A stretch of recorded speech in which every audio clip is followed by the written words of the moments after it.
Thank you for all of you who are joining us tonight for this webinar with Chad Spencer, talking about financing college. And this is a time that parents are busy with all sorts of information coming at them for their kids. And we're so thrilled to have Chad join us tonight for this first ever webinar setting. I haven't really done this before, so not to see the participants is a little unusual to me. So I wasn't even sure when I should start. But Chad's kind of a pro at this, so I'm going to let him take it away and have him introduce himself and tell you a little bit about himself. Thanks, Chad. Thank you so much. I really appreciate having the opportunity to be here tonight and to share this information with those of you who are tuning in. And we'll keep an eye on the wait room because there may yet be others who choose to join us over the next few minutes. But I am Chad Spencer. I'm Vice President of Enrollment Management at Centre College in Danville, Kentucky. And to share a little more background about Centre, it's a liberal arts college of about 1,400 students, 18 to 22-year-olds, because we are exclusively an undergraduate institution. We're nearly 100% residential and a place that prides itself on academic excellence, on access and affordability, which we'll talk a lot about tonight. A place that provides a global experience to students because nearly all of our students study abroad at one point or another during their time at Centre. And by nearly all, I mean about 85% of them. We're also really proud of the success rate of our students. 85% of them graduate in 4 years. So they come to us well prepared and they do extremely well once they're on campus. And then they go out and do amazing things all around the globe. So they are those young people who come, learn well, play well together, and then go out to lead lives of learning, leadership, and service. So that's a little bit about Centre. To share a little bit more about myself, I've been doing this work for 27 years now. I've been at Centre for the last two of those 27 years. Before arriving to Centre, I was at Davidson College, just north of Charlotte, North Carolina, for about 20 years. So it's been a long time working in admission and financial aid. I've been a director of financial aid during my time at Davidson. I served in that role for a number of years. Tonight, and I'll share a slide presentation with you in just a minute, but tonight we're going to take a comprehensive look at financial aid and the entire process, kind of the A to Z, if you will, of financial aid. So I expect that you will take a lot with you, and regardless of where your students are choosing to apply for college and ultimately choose to enroll, you will be able to take what you learned tonight and apply it towards this process of financial aid. And my goals tonight are: one, you leave tonight's presentation feeling much more knowledgeable about this process than you do right now. Secondly, I hope you'll feel less anxious about this process as well, because you will have acquired this knowledge from the presentation. And then thirdly, my hope is that in about an hour, we will wrap things up. I do encourage you to put questions into the chat or the Q&A function tonight, whichever one of those will serve our group best. And as we conclude tonight's presentation, I'll leave about 10 minutes or so for us to work through those questions, and I can provide the appropriate responses. The slide presentation, which I'm going to start sharing now, is set up in such a way to where each of the slides actually asks a question. And because it's set up in that way, you're going to find that the many of the questions you are coming into tonight's presentation with are likely going to be answered. So you might want to take a little time to first hear what I have to say before putting questions into the chat or the Q&A, because we're going to cover a lot of the ground that I suspect you're going to be most interested in understanding. So what are we actually going to cover? Well, you can see the topics here.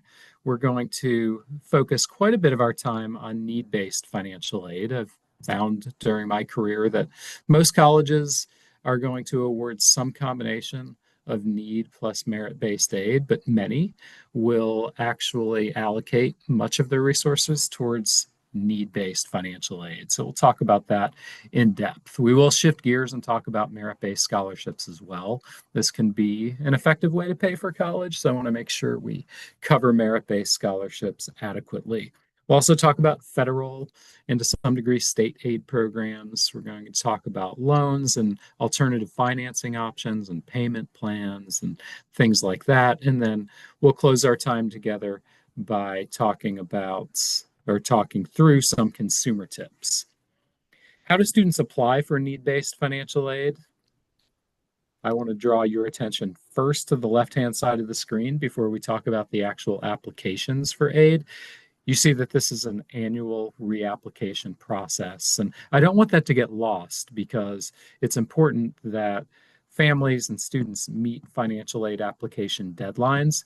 And I've found in my experience that it's not the incoming first year students who are missing financial aid deadlines because they have outstanding college counselors and other people who are reminding them and their families about what they need to be doing throughout this process. It instead tends to be the returning college students who miss financial aid deadlines sometimes. So parents out there, put a reminder in your cell phones to ding you on October 1 of next year to remind you that it's time to reapply for financial aid.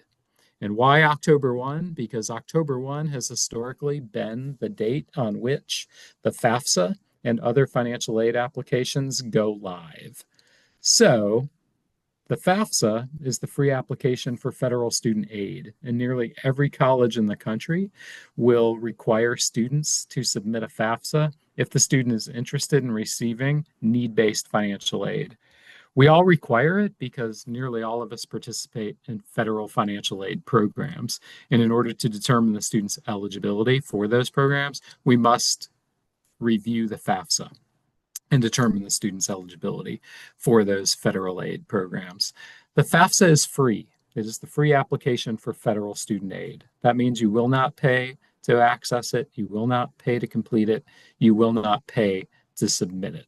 So it is free to you to use and submit so that we can determine your student's eligibility for federal aid programs and oftentimes for state aid programs as well. I've talked about the go live date of October 1. Well, guess what? It's actually live now. The FAFSA opened late last week, which means for the first time in my experience, the FAFSA opened early. So parents of seniors, you may now access the FAFSA and submit it along with your students to begin the process of applying for financial aid to the colleges where your student is also applying for admission. So you'll have the opportunity within the FAFSA to select the colleges to whom you would like your financial data sent so that we can then review that financial data and determine the student's eligibility for financial aid. The FAFSA collects income and asset information, and it collects that information for both the students and for the students' parents. I'm often asked, Mr. Spencer, who submits their data along with the student in cases where there's divorce or separation or the parents are not married or living together. Well, in cases where the biological or adoptive parents are not married or living together, then the responsible party is the person who's providing the greatest level of financial support to the student. That is the determining factor. So if one parent is providing more support than the other, then that person submits the FAFSA along with the student. And if that person is remarried and there's a step parent in the household, the step parent will also be submitting their data along with the biological or adoptive parents. In cases where financial support is divided equally, and by equally, I mean to the dollar, 50% of the financial support to the student is being provided by each of the biological or adoptive parents, then the tiebreaker is simply you choose who you would like to submit the FAFSA along with the students. When you are completing the FAFSA, you will reach a point at which you will have the opportunity to link your FAFSA record to your IRS tax record. That will allow for the automated flow of your official tax information to flow in an automated way into the FAFSA, which means you will eliminate any and all possibility for error within the income section of the FAFSA, which is a good thing. So just know that you're going to reach the point where you're going to be asked to link the FAFSA and IRS records so that that automated flow of data can happen. The assets section of the FAFSA will be completed manually, so you will enter your data into it based upon the value of accounts that you will be asked to report on within that asset section of the FAFSA. So that is the FAFSA. That is how you apply for federal financial aid, and in some cases, state financial aid, depending upon where you live. I would imagine most, or not all of you, are residents of Ohio, and I'm unsure of the state aid programs that exist in Ohio, but if there are any, I would imagine the FAFSA is how those colleges and universities will determine eligibility for those Ohio state aid programs. The CSS profile is another separate financial aid application that is required by some colleges and universities in the country. Certainly not all. There are a couple of hundred who will require the CSS profile to be submitted to determine eligibility for institutional scholarships and financial aid. If you'd like to find a full comprehensive listing of all of the colleges who require the CSS profile, I encourage you to visit collegeboard.org. It is a College Board product, and there you can find all of the colleges who require the CSS profile. Centre College is one of them, and I will tell you that there are a number of reasons we require the CSS profile in addition to the FAFSA. One of those reasons is the fact that it asks more questions, and we find the responses to those questions to be of value. One example is, or multiple examples, that the families have the ability to respond to expense-related questions on the CSS profile that do not exist within the FAFSA. It's going to ask questions like, how much do you contribute towards the private K through 12 expenses for the dependents living in your household? I would like to understand that information because I may want to take into account the fact that the family is contributing towards private school expenses for younger children in the household. It also asks questions related to medical and dental expenses that are paid out of pocket. It also collects information related to the repayment of student loans for either the parents themselves or for other dependents who they have put through college already. So the CSS profile is valuable in that respect, in that it asks additional questions related to expenses.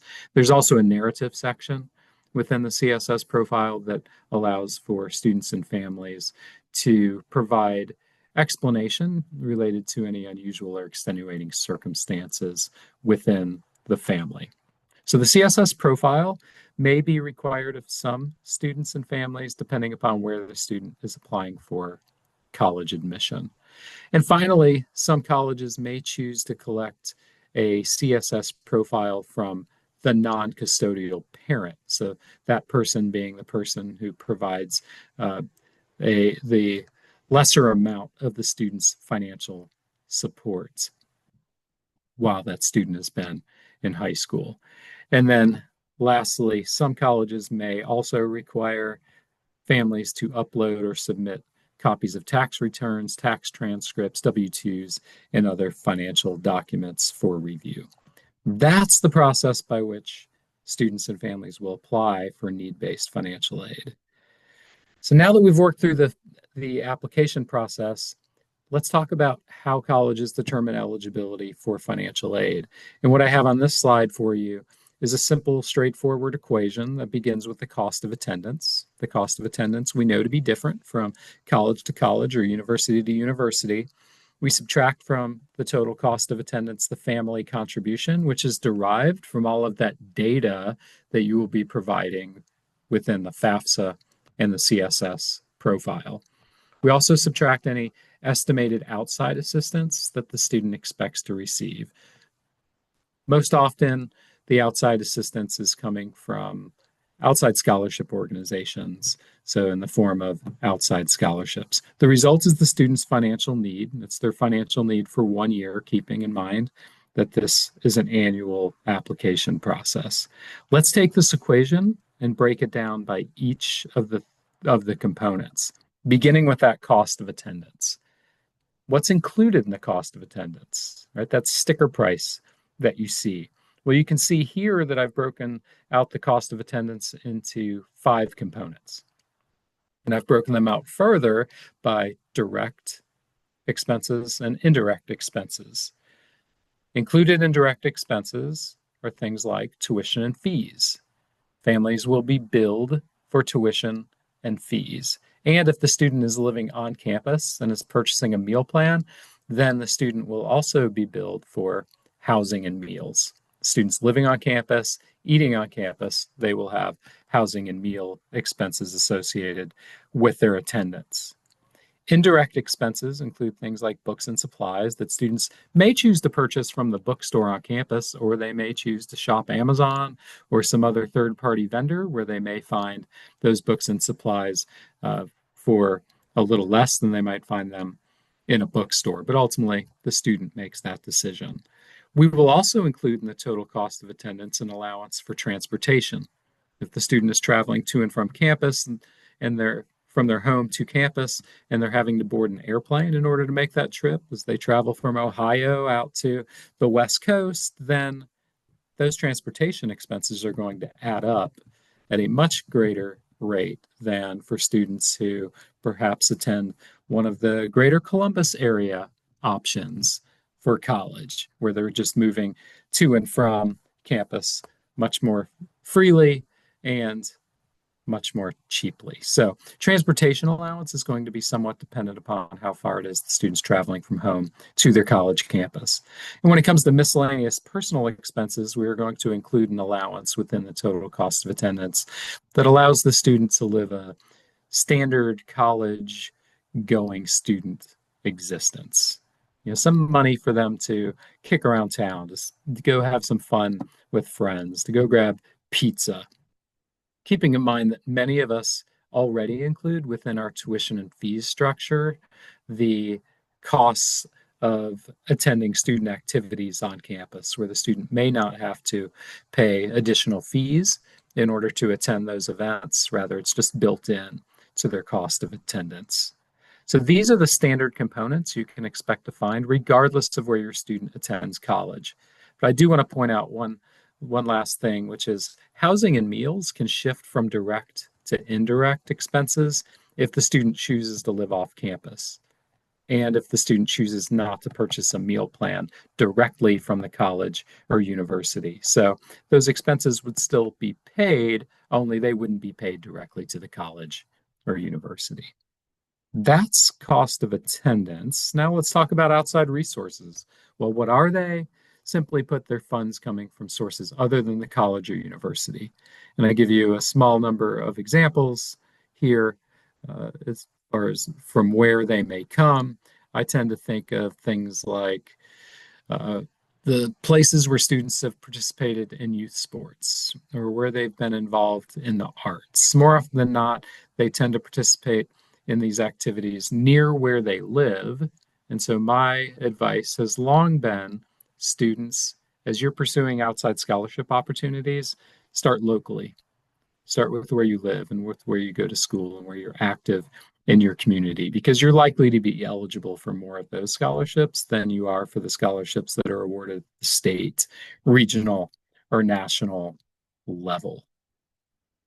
What can outside resources do to financially benefit the student and the family? Well, in cases where a college or university is awarding financial aid but not entirely meeting need, outside resources can help to meet that remaining need. In cases where loans have been awarded as a part of a financial aid package, they may reduce or entirely replace the loans within the financial aid award. Or in cases where the student is offered work study, student employment, the outside resource may reduce or replace the amount of work study funding the student might be able to earn as a part of their financial aid package. And in some cases, colleges may allow the outside resources to stack on top of the financial aid the student is receiving, and that will then reduce the family's contribution towards the student's cost of attendance. Colleges are going to work to allow these outside resources to financially benefit the student, and usually to the greatest extent possible. Next component of our equation was the family contribution. And you can see here what's feeding into the family contribution, the EFC, or the SAI, which stands for Student Aid Index, are both parent resources and student resources. So when it comes to the student, what I've learned over the years is that most students going directly from high school into college as 17 or 18-year-olds haven't earned enough income to generate a contribution from their earnings. Students must earn more than approximately $3,500 in a tax year to begin generating a contribution from their own income. So if the student is earning more than $3,500, chances are they're not going to be generating much of a contribution. It's going to come as a low-level contribution from their earnings. And just to share a quick story, my kids both worked in high school. They worked enough to put gas in the car and to support their social activities, but they didn't earn anywhere near $3,500 a year, and so they weren't generating a contribution from income. When it comes to student assets, students are going to be reporting the value of checking accounts and savings accounts and other accounts that they either own or that they jointly own. Student assets are going to be assessed at a 20 or 25% rate, meaning for every $1,000 a student has in an account, 200 to 250 of the $1,000 will become a part of the expected family contribution. Parents, when it comes to your assets, the first thing to know, and I hope this comes as a relief, your retirement accounts are off limits for financial aid purposes. So if you've been contributing towards retirement accounts, 401ks, 403bs, IRAs, Keogh accounts, anything that is a traditional retirement account, the principal balance of those accounts off limits for financial aid purposes. You will be reporting other non-retirement assets, just like your students will. So savings accounts and other non-retirement accounts that you own.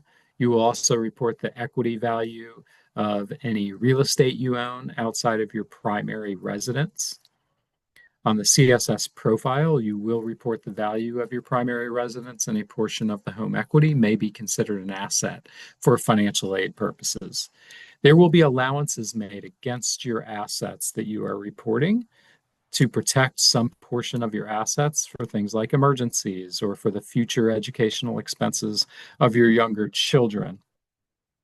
What remains after those allowances will then be assessed at, on average, about a 5 to 6% rate, so much lower than the 20 to 25% rate for your students. So of your non-retirement assets, what remains after allowances, so the discretionary net worth, will be assessed at that 5 to 6% rate. So what I've learned is that for most families, the expected family contribution is not going to be generated primarily by parental assets. Rather, it's going to be parent income that is generating the bulk of the expected family contribution each year. So parents, for the most part, your adjusted gross income is what's going to be generating the contribution from income. And those who have greater resources are going to be expected to contribute more towards the student's cost of attendance than those whose income is lower. That's the family contribution. And on this slide, you can see how it comes together with our green and blue blocks. The green block is the parent contribution per student. The blue block is the individual student's contribution equaling the total family contribution for the year. And a quick point on the per student contribution from the parent. Parents, if you have more than one student enrolled in college at the same time, please know that federally that will not be considered within the formula. There will not be an additional allowance made because you have multiple students enrolled in college. However, within the CSS profile, the option exists for those of us who collect the CSS profile to make an adjustment or an allowance for cases where a family has more than one student enrolled in college at the same time. So I can tell you that we at Center College are one of those who believe making an adjustment to the parent's contribution is the right thing to do in cases where there is more than one student enrolled in college. So you may want to ask the colleges and universities where your students seeking admission, if you have more than one kid who will be in college over the course of the next 4 years, ask them about their treatment of those families and those students where that is the case. Now, what about 529 plans and other college savings plans? When applying for financial aid, you will report the value of your college savings plans, and you are to report the asset as the asset of the plan owner.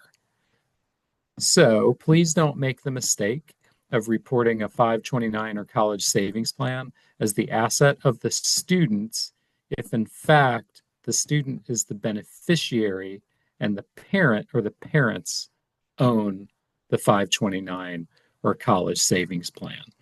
I dedicate a slide to the topic of college savings plans because I've just found for years that this is a point at which people make errors when reporting the college savings plan value. They misreport it oftentimes as the asset of the student rather than as the asset of the parent. Now, there can be cases where someone other than the student or parent owns the 529 or college savings plan. I like to use grandparents as an example here. So if grandparents have started a 529 plan for the student is the beneficiary, so it's not to be reported as the student's asset. And we are not measuring the grandparent's ability to pay for college. So that means the college savings plan is not going to be reported at the point at which the student is applying for financial aid. However, if there's a distribution made in the future to cover a portion of the student's college expenses, then in a future year when reapplying for financial aid, the student will report that distribution as having been received from their grandparents, and they will report it as untaxed income.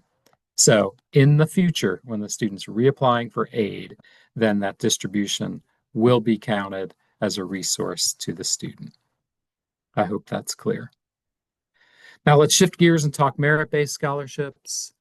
And in this case, as I talk about merit scholarships, I'm talking about institutionally awarded merit-based funds. So from the college or university where the student is planning to attend.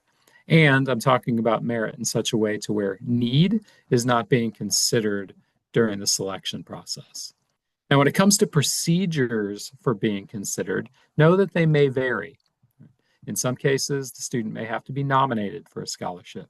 In other cases, the student must complete a separate scholarship application and most likely have to submit some additional materials for review. And by separate, I mean separate from the admission application.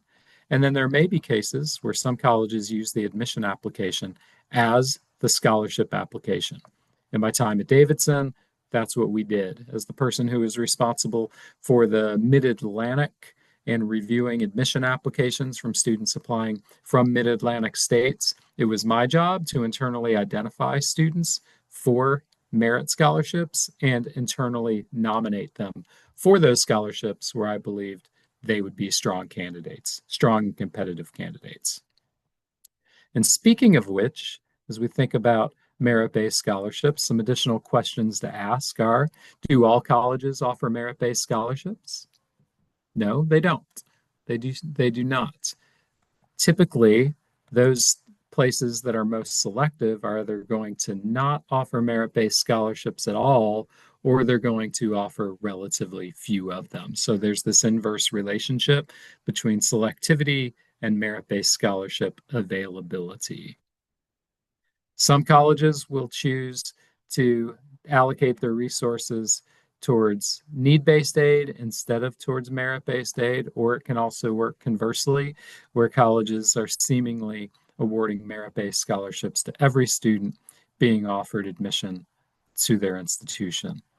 I have found that powerful competitive scholarship candidates submit well-crafted applications for both admission and for scholarships. They also demonstrated genuine interest in the college, meaning they take the time to visit campus if possible.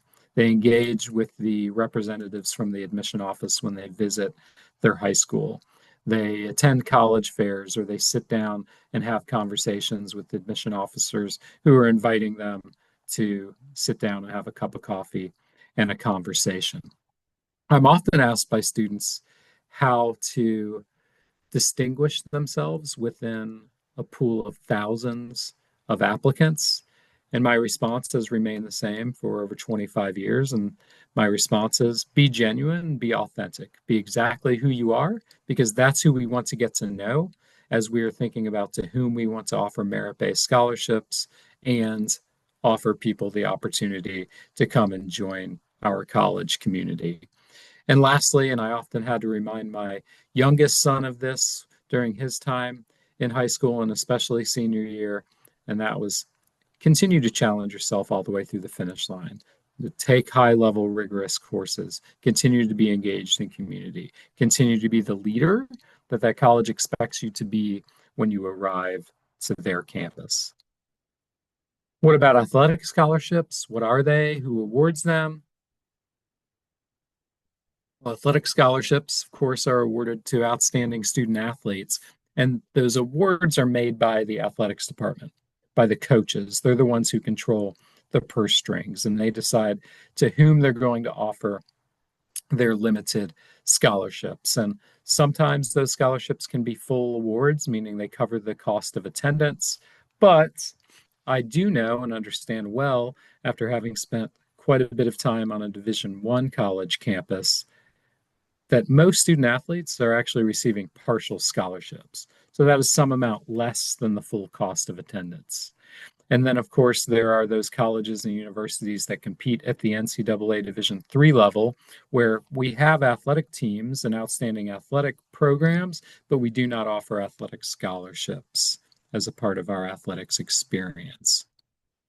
There are questions that students and families should ask about merit scholarships and athletic scholarships, for that matter. Always ask if the scholarship is renewable. Will it be renewed year over year, or is it a one-year award? If the scholarship is renewable, then ask about requirements. Must the student maintain a minimum grade point average? Must they live on campus? Must they study abroad? Must they complete a minimum number of community service hours? What is it the student must do each year to renew that scholarship? And then finally, ask if the scholarship will affect need-based aid eligibility. It may be that it reduces the amount of need-based grant the student's eligible to receive. It's also possible that a merit-based scholarship may reduce loan eligibility or student work eligibility. So ask these questions at minimum, and then depending upon the responses you receive, there may be additional questions you would like to ask. How do colleges meet financial need? What you most want is gift aid. Gift aid is going to come in the form of grants and or scholarships. Try not to get too tripped up by language here, grant, scholarship, grant, because both of them are gift aid, meaning neither have to be earned or repaid. Self-help aid, on the other hand, must either be earned through employment, that can come in the form of federal or institutional work study, or it may come in the form of loans. And loans, of course, have to be repaid at some point. Now, what we're going to do is work through an exercise where we're comparing financial aid packages for different institutions and institution types. And where I'd like to draw your attention first is to the top line where we see the cost of attendance. And we see that it's variable. We look at Center, high-priced private institution at just over $70,000 annually. And when we talk about cost of attendance, remember back to what we talked about earlier, where we're talking tuition and fees, room and board, and also indirect expenses. So $70,340 at Center. At private, Number two, we see nearly $90,000 total cost of attendance, so a much higher priced institution. Private number three is an example of a place that's priced more along the lines of the average cost of attendance at a private 4-year right now. And lastly, our public university example has a total cost of attendance of $34,000. So variable costs of attendance. The student aid index, the next line down, is the expected family contribution. And we see the one constant all the way across our columns here at $20,000 annually. We've come up with the same SAI, expected family contribution, because we've all collected the same data, we've all applied the same formula, and therefore we've ended up with the same result at $20,000. That means our financial need, line 3, is going to be variable as well, because that is cost of attendance minus the expected family contribution for the year. Now let's look at Centre College first, where we see $50,340 in financial need. At Centre College, where we pledge to meet 100% of calculated need for all admitted students through the Centre Promise, we see a merit-based scholarship, $26,000 annually. The student must continue to progress towards graduation, passing their classes, maintaining a minimum grade point average in order to renew that scholarship each year, but $26,000. A need-based grant of $16,840. A federal student Stafford loan for $5,500, which represents their maximum borrowing eligibility as a first-year student. Also a work-study job, $2,000, which equals about 8 hours of work per week, for total aid of $50,340. At Centre, the student's need is met in full, so there's no gap in the financial aid award. And the student and parents will pay $20,000, and then the student will repay the loan and the interest beginning 6 months after graduation. At private number 2, we see $69,500 in financial need, so high level of need here. But we see no merit-based aid. This is a place that does not award merit-based scholarships. No one receives merit-based aid because this is a place that has dedicated its resources towards meeting financial need entirely.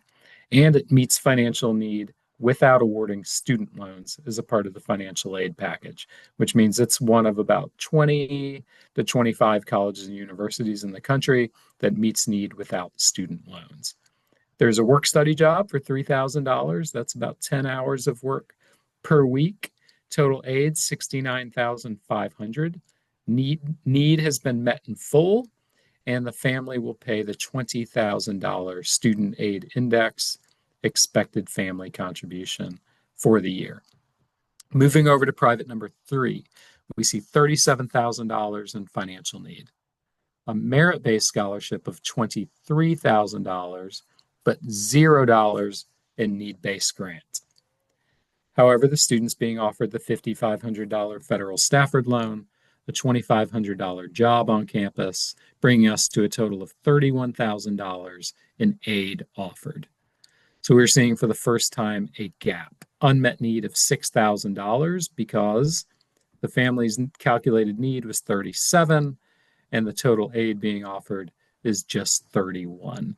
So in a case like this, the family will be required to pay $26,000 and the student will have to repay the loan and the interest post-graduation.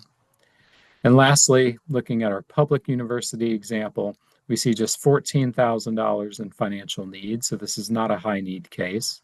We're seeing $0 in merit-based aid, a need-based grant of $6,500, the student loan of $5,500, a job for $2,000, bringing us to total aid of $14,000, meeting 100% of calculated need, and leaving the family with the $20,000 to pay, and the student repaying the loan and the interest post-graduation.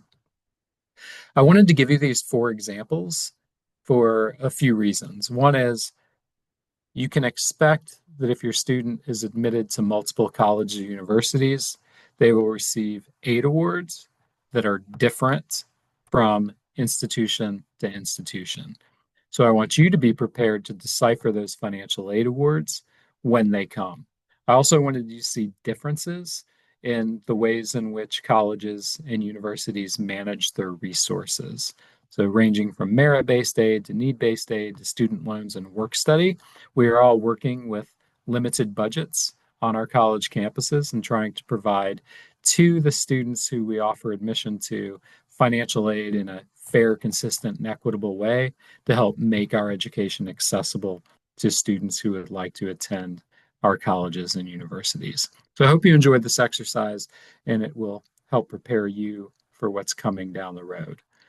I will quickly cover some loan options that are available to cover college costs.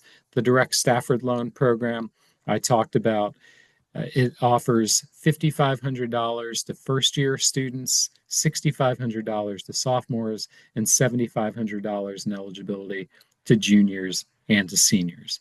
Students must complete the FAFSA in order to be eligible to borrow through the Federal Direct Stafford Loan Program. Some third parties, alternative lenders, offer private education loans to students. More often than not, there's a cosigner required. And I do caution students to take the time to research and understand the terms of these loans because they're often not as attractive, nor are they as forgiving as the federal loan program. So I'd simply say, know your loans and do your homework before agreeing to borrow through a private education loan option. Parents, you may borrow through the Federal Direct Plus Loan Program if you complete the FAFSA and if you are deemed credit worthy through the application and approval process. I will also say, if you are going to borrow as parents, you may want to shop the market and think about other better options because the Federal Plus Loan Program right now has an interest rate of greater than 9%. As you think about paying for college, I hope you'll think about all the ways in which you may be able to do that. This is, after all, an investment. So I have seen in my time doing this work that families will utilize anywhere from one of the options I have on this slide to all four. Certainly, if you've saved in advance, that's a great way to help pay college costs. Many, if not most, families are taking from current income and making contributions towards their students' cost of attendance. There's certainly the opportunity to borrow, which then comes with the obligation of having to pay for that borrowing with future income. And then also scholarships and grants, whether those are institutional scholarships and grants or if those are coming from outside resources. That, of course, can be an effective way to pay for college. So again, most families are using some combination of these options to help pay college expenses. If your student is thinking about early decision somewhere, applying through a binding plan that requires the student, the parent, and the college counselor to sign an agreement, then please take the time to use net price calculators to understand the projected cost of your student attending that college or university. My oldest son was thinking about 4 or 5 options back when he was a senior in high school. Some of those places were intriguing to the point that he was thinking about early decision. And I sat down one morning with an entire pot of coffee and completed 4 or 5 net price calculators for those colleges and universities he was most seriously considering. What that allowed us to do as a family was then to have some sense of what it would cost us should he choose one of those colleges as his binding early decision option. Ultimately, he chose not to apply early decision anywhere and made up his mind in February of his senior year, which was just fine. But I would encourage you to take the time to engage with net price calculators to project that cost. All of us, all colleges and universities are required to have a net price calculator available on our website for families to use to work through that estimate process. Some consumer tips that I would like to share with you before we close with the Q&A is please avoid scholarship programs and search services that charge fees. These are losing propositions for you. There are thousands of scholarship programs that do not charge fees. So I encourage you to avoid altogether those who do charge fees. If you choose to invest in a financial aid consultant, know that they are unlikely to have the magic formula or to know where that magical rock lays under which you can find all of the money you could ever need to pay for college. There are financial aid officers working for colleges and universities who understand all of this information and this process very well and will be happy to help guide you through it. Some colleges will bargain or negotiate financial aid awards, but certainly not all are willing to engage in negotiations. So please don't be offended if you approach a college or university asking for more aid and they tell you that they have provided as much aid as they possibly can. Do take the time to know your loans if, in fact, you choose to borrow. I encourage you to include your student in conversations about the fiscal realities of sending them to college. And I also encourage you to think about ways in which your student can have some skin in the game when it comes to paying their college expenses. And lastly, keep communication lines open with the financial aid offices at the places where your student is applying for admission and for financial aid. We want to hear from you as questions arise. We want to help guide you. We want to counsel you. We want to make our education affordable and help you to understand how to manage the costs of attendance. So please include us as you're thinking about paying for college.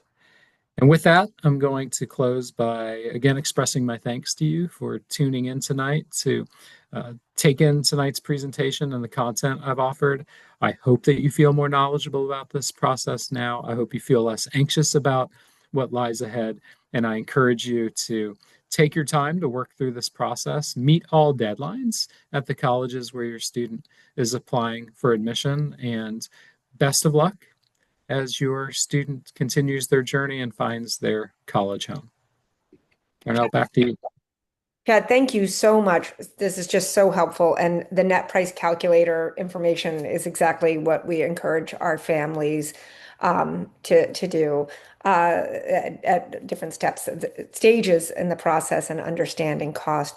I also, Chad, want to draw attention sometimes to our families about the difference between the money that comes through colleges and those outside scholarships.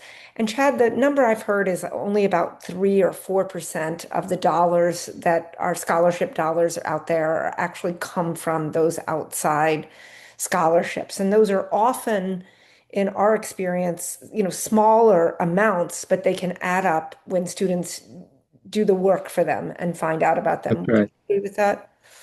I absolutely agree. They are smaller in value. More often than not, they're for 1 year, but they can definitely add up. And as I've heard over and over, any amount counts, right? Yeah. The smallest amounts count too. So yes, it can take time. And I've encouraged in some cases families to approach it to where parents help do a little research and maybe identify some outside scholarship opportunities that the student may be eligible to receive. And then the student, of course, does the work of applying, but it helps to lift off the student during a time when they're really busy, some of the work of having to find all of them as Yeah. well. So it could be a good way to share that work as a family. And Columbus Families, I just want to tell you that the Columbus Foundation, I think, has a great listing of local scholarships that might be out there that you'd want to know about. Okay, Chad, and I don't know if you can see the questions in the Q&A there, but if not, I can read them for you. Yeah, sure. Okay, so what if one of the students' parents lost their jobs that would not show up in the past fiscal year taxes? Is there a way to include this information on the FAFSA and CSS profile? Great question. In cases where circumstances have changed, and often it's due to loss of employment or reduced hours, it is important that you make contact with the individual financial aid offices because unfortunately the FAFSA does not include a narrative section. There's nowhere where you can report that there's been a change in circumstances. And while the CSS profile does have a narrative section, I think it's a good idea to make context so you can understand opportunities to submit for a reevaluation or for an appeal of sorts to consider some unusual circumstances because oftentimes there's a process that families have to work through, and the people in the financial aid office are your best resource to help guide you through that process. Yeah, I think you bring up a good point when talking about, the people who work in the financial aid office as being resources. I do often tell families that these are people who are interested in education, who are counselors, and they're financial aid counselors. And you, with that Yeah, background, would know the willingness to help and help you sort through those things. So I would right. always encourage reaching out.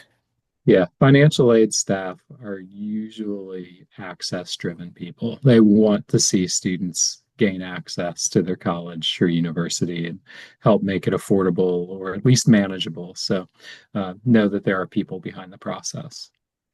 And the other question that we've got here is, should FAFSA and or CSS profile be submitted ahead, same time, or after the student college application is submitted? Yeah, so my best advice is submit by deadlines.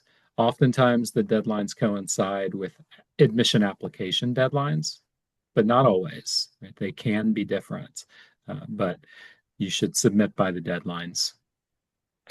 Yeah, and what's really important families to know is that there are going to be different deadlines for different schools, and part of your responsibility in this process. I mean, I really say financial aid, this part of the process rests in the hands of parents. This is their primary responsibility in this process. Kids can't go through this without them. And so being aware of that and searching the websites and all of that, your child is doing all the submitting their applications, doing all of the work there. You can spearhead some of this part. Yeah, what is nice too is that when submitting the FAFSA or the CSS profile, you will select all the colleges to whom you'd like that information sent. And therefore, if you meet the earliest deadline of all the places where your student's applying for admission, you will have met everyone's deadlines because we'll all get it. And then there were some questions about the recording of the interview of this session. I do want to let you know I did record it. This is the first time we've done this as a webinar setting, so I'm going to see how it works. So you will either have access to the information that Chad has presented this year or the presentation we had last year. We will not leave you out there without information. Another question that we got is, if there are two separate 529 accounts for two siblings, do we disclose both? The accounts while applying for one child's college application? Yes. Yes, you do. You report the value of all of the college savings plans because families or the owner is able to change the beneficiary anytime they'd like. So total value, yes. And I got one kudos for switching this to a webinar setting. So thank you for letting us know you like. Okay, you all, are there anything else? Any other questions? I think, Chad, you just did such a great job that we've answered questions here. I'm just looping back around to see if there's anything else that we should think about or tell you, but I really think this covered it. So thank you. Great. You are welcome. Thank you for the invitation, and hopefully we can circle back and do it again a year from now.